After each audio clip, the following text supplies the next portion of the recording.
ఎన్టీఆర్ జిల్లా నందిగామలో ఉద్రిక్తత వాతావరణం తలెత్తింది. వినాయక నిమజ్జనం శోభయాత్ర పాటల విషయంలో ఇరు వర్గాల మధ్య గొడవ జరిగింది. అది క్రమంగా పెద్దగా మారడంతో రెండు వర్గాలు వాగ్వాదానికి దిగాయి.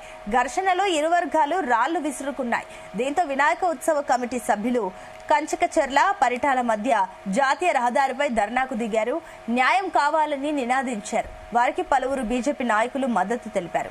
ఈ కారణంగా జాతీయ రహదారిపై భారీగా ట్రాఫిక్ ఏర్పడింది.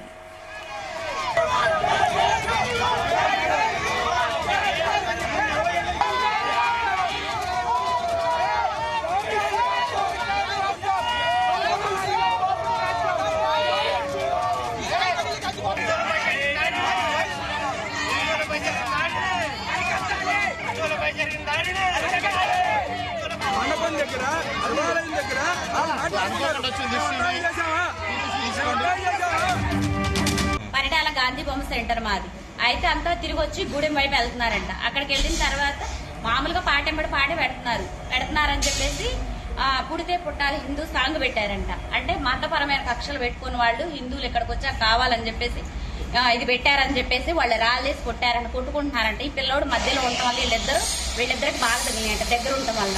అది జరిగింది. ఇలా అసలు చేయడం అనేది కరెక్ట్ కాదు. అసలు ఏం పనులు అందరూ ఒకటి కాదా? మతాలన్నీ ఒకటి కాదా? రాళ్ళేసింది ఆ బజార్ వాళ్ళు, ఆ ఏరియా వాళ్ళేనంట.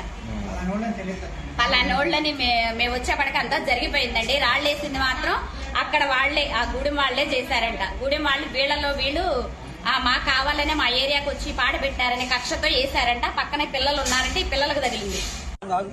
సార్ మీరు చెప్పింది మాకు ఓకే సార్, శర్మ గారు ఓకే అన్నారు, మాకు ఓకే.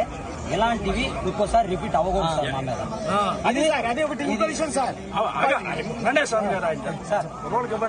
ఇప్పుడు వాళ్ళంటే గుంపులు ఉన్నారు సార్, మేమంటే ఎక్కడెక్కడ పోగై ఉన్నాం.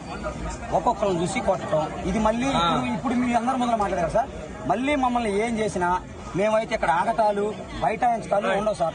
డైరెక్ట్ అటాక్ చేస్తాం. అది అవకాశం నేను ఇవ్వను. అదే సార్ 24 గంటల్లో మాకు పరిహారం కావాలి. ఇక్కడే పికెట్ పెడతాను. 24 గంటల్లో పరిహారం అవ్వకపోతే సేమ్ ఇదే యాక్షన్ మళ్ళీ 24 గంటల తర్వాత. సార్ మీరు చెప్పింది మాకు ఓకే సార్, శర్మ గారు ఓకే అన్నారు, మాకు ఓకే. ఇలాంటివి ఇంకోసారి రిపీట్ అవ్వకూడదు సార్ మా మీద. సార్ ఇప్పుడు వాళ్ళంటే గుంపులు